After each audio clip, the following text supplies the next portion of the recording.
8वें वेतन आयोग में कर्मचारियों और पेंशन भोगियों को लेकर जो डीओपीटी यानी कार्मिक और प्रशिक्षण विभाग के द्वारा जो मीटिंग रखी गई है, उस मीटिंग में कर्मचारियों और पेंशन भोगियों से जुड़े हुए कई महत्वपूर्ण मुद्दे यहाँ पे आप देख सकते हैं।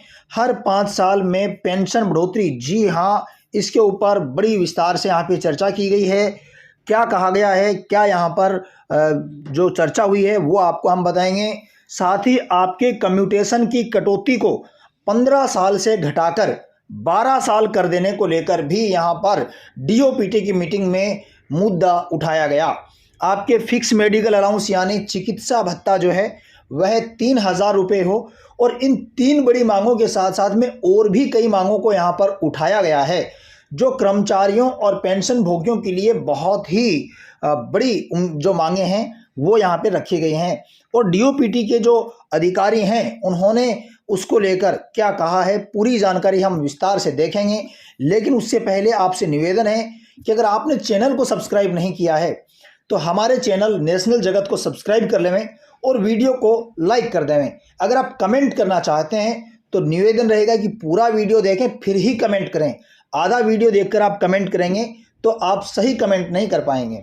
यहाँ पर आप देख सकते हैं कि ये जो लेटर आपके सामने है ये शिव गोपाल मिश्रा ने लिखा है, जो हमारे स्टाफ साइड के नेशनल काउंसिल के जेसीएम हैं, जॉइंट कंसल्टेटिव मशीनरी के स्टाफ साइड के नेशनल जो एनसीजेसीएम है उसके सचिव हैं ये।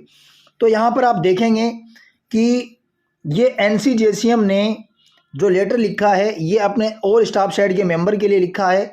और यहाँ पे कहा गया है कि इसमें जो सब्जेक्ट जो है वो आप यहाँ पे देखेंगे कि जो एनसीजेसीएम की स्टैंडिंग कमेटी की जो डीओपीटी के साथ में मीटिंग हुई उसको लेकर यहाँ पे बताया गया है। इस मीटिंग में आपके सामने यहाँ पे जो भाग लेने वाले हैं उनके नाम हैं। 8 जनों ने यहाँ पे स्टाफ साइड से भाग लिया, जिसमें एनसीजेसीएम शिव गोपाल मिश्रा के साथ में एक लीडर हैं और बाकी के 6 मेंबर हैं। यहाँ पर आप देखेंगे तो सबसे पहले यहाँ पर आपके काम की खबरें शुरू हो जाती है। यहाँ पे 8वें वेतन आयोग में एनसीजेसीएम ने कर्मचारियों और पेंशन भोगियों के जो मांग है वह सरकार के सामने रखी है। इसका हिंदी अनुवाद भी मैंने कर लिया है ताकि आपको समझने में किसी तरह की समस्या ना हो। ये आपके सामने इसका हिंदी अनुवाद है और यहाँ पर आपको मैं पूरा डिटेल के अंदर बता देता हूँ। आप भी इसमें देख सकते हैं वीडियो के साथ में कि बैठक की अध्यक्षता करते हुए कार्मिक और प्रशिक्षण विभाग के सचिव ने बताया कि यह बैठक मुख्य रूप से एनसीजेसीएम के कर्मचारी पक्ष द्वारा अग्रेसित 8वें वेतन आयोग के विषयों पर चर्चा करने के लिए बुलाई गई है। उन्होंने कर्मचारी पक्ष से अनुरोध किया कि वे 8वें वेतन आयोग के विषय के बारे में संक्षेप में बताएं। यहाँ पे आप देखेंगे तो बताया गया है कि इस बैठक में मुख्य रूप से 2 विभागों जो हैं, 2 मंत्रालय हैं, उनकी यहाँ पे विस्तृत चर्चा की गई है। एक यहाँ पे दिया गया रेलवे और एक दिया गया रक्षा मंत्रालय। मानना इनका यह है डीओपीटी का और एनसीजेसीएम का कि रेलवे और रक्षा मंत्रालय हैं, इन्हीं में ज़्यादा कर्मचारी हैं, ज़्यादा पेंशनर हैं, इसीलिए इनकी मांग जो है ये ध्यान में रखी जानी ज़रूरी है। आगे यहाँ पे इन्होंने बताया है कि हमने गैर अंशदायी पुरानी पेंशन योजना को बहाल करने के महत्व को उचित ठहराया था और यह भी अनुरोध किया कि जिन मुद्दों पर पहले से जेसीएम बैठकें और विभिन्न मंत्रालयों द्वारा कर्मचारी पक्ष के साथ में सहमति व्यक्त की गई है उन्हें सुलझाया जाना चाहिए और अतीत में उन मुद्दों को 8वें वेतन आयोग में नहीं भेजा जाना चाहिए। यानी 8वें वेतन आयोग से पहले ही कई मुद्दों को तो सुलझाना चाहिए। 8वें वेतन आयोग को वह नहीं भेजने चाहिए, पहले ही उनका सॉल्यूशन कर देना चाहिए। इसके संबंध में यहाँ पे बताया गया है कि हर जो 12 साल बाद में जो कम्यूटेशन जो होती है, पेंशन कम्यूट होती है, उसकी कटौती को बंद कर देना चाहिए 12 साल बाद में, और उसको 15 साल तक कम्यूटेशन को नहीं काटा जाना चाहिए और बहाल करनी चाहिए पूरी पेंशन। ये यहाँ पर आपके सामने जो मैंने आपको वीडियो के थंबनेल में दिखाया था, ये यहाँ पर मुद्दा आपके सामने उठाया गया है। दूसरा बड़ा मुद्दा जो उठाया गया है वो भी यहीं पर दिया गया है। हर 5 साल के बाद में आप यहाँ पे देखेंगे, हर 5 साल के बाद में आपकी पेंशन जो है उसकी बढ़ोतरी को लेकर भी यहाँ पे गया कि हर 5 साल के बाद पेंशन बढ़ाने, यानी आपकी जो पेंशन है वो हर 5 साल के बाद में बढ़ाई जाए, इसको लेकर भी ये बड़ा मुद्दा यहाँ पर सरकार के सामने रखा गया। और यहाँ पर आपको बताना चाहूँगा कि यदि हर 5 साल में पेंशन बढ़ोतरी का जो मामला है ये स्वीकार कर लिया जाता है 8वें वेतन आयोग में, तो पेंशन भोगियों को जो वेतन आयोग है उसका इंतज़ार नहीं करना होगा। जैसे ही 5 साल हो जाएगी उनकी पेंशन बढ़ जाएगी। आपको इस बात का पता होगा कि 1 रैंक 1 पेंशन यानी OROP जो है उसमें हर 5 साल बाद में पेंशन को रिवीजन किया जाता है, संशोधन किया जाता है, बढ़ाया जाता है पेंशन को।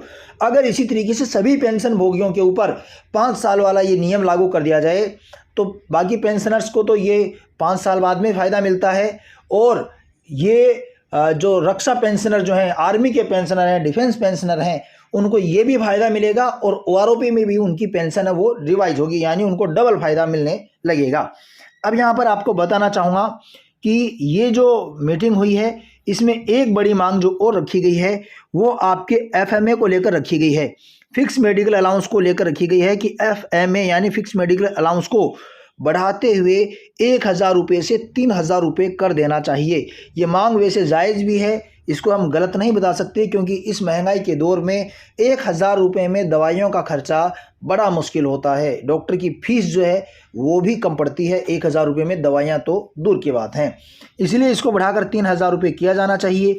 और इसके अलावा यहाँ पर और भी कई मुद्दे जो हैं वो रखे गए हैं, छोटे बड़े मुद्दे। जैसे आप यहाँ पे देख सकते हैं कि ये डाक विभाग जो है, GDS जो है डाक विभाग के, उनको लेकर भी यहाँ पे मुद्दा रखा गया। चुनाव विभाग के जो कर्मचारी हैं उनको लेकर भी कई यहाँ पे मांगें की गई हैं। अब आपको क्या लगता है कि 8वें वेतन आयोग में आपकी ये 3 बड़ी मांगें जो मैंने आपको वीडियो की शुरुआत में दिखाई थी, हर 5 साल बाद में पेंशन बढ़ोतरी, कम्यूटेशन को 12 साल तक कटौती करना और फिक्स मेडिकल अलाउंस है इसको 3,000 रुपये करना, क्या ये मांगें पूरी होगी या फिर मोदी सरकार के द्वारा कर्मचारियों को यूं ही बरगला दिया जाएगा? आपका जो पक्ष है वो अब आप कमेंट करके हमें बता सकते हैं। और ये जो लेटर जो है ये शिव गोपाल मिश्रा ने लिखा है, और उसके बाद में जो अंतिम पॉइंट है ये आप ज़रूर देखें। इसमें कहा कि हमारे विचारों पर प्रतिक्रिया देते हुए कार्मिक और प्रशिक्षण विभाग के सचिव ने कहा कि कर्मचारी पक्ष के साथ चर्चा के बाद कर्मचारी पक्ष द्वारा पहली बैठक है और भविष्य में भी ऐसी बैठकें आयोजित की जाएंगी। उन्होंने बैठक में अपने विचार प्रभावी ढंग से रखने के लिए कर्मचारी पक्ष को धन्यवाद दिया और यहाँ पर 8वें वेतन आयोग को जल्द से जल्द ये जो मामले हैं ये प्रस्तुत करने को लेकर भी यहाँ पर कर्मचारियों का पक्ष है उसको कहा गया है कि हम जल्द ही 8वें वेतन आयोग के समक्ष आपके ये मुद्दे हैं इनको प्रस्तुत करेंगे। वीडियो अच्छा लग रहा हो तो वीडियो को लाइक कर देवें, चैनल को सब्सक्राइब कर लेवें और इसके साथ साथ ही जो बेल का जो आइकन है उसको ज़रूर क्लिक कर देवें। अगले वीडियो में फिर मिलेंगे, तब तक के लिए जय हिंद, जय भारत।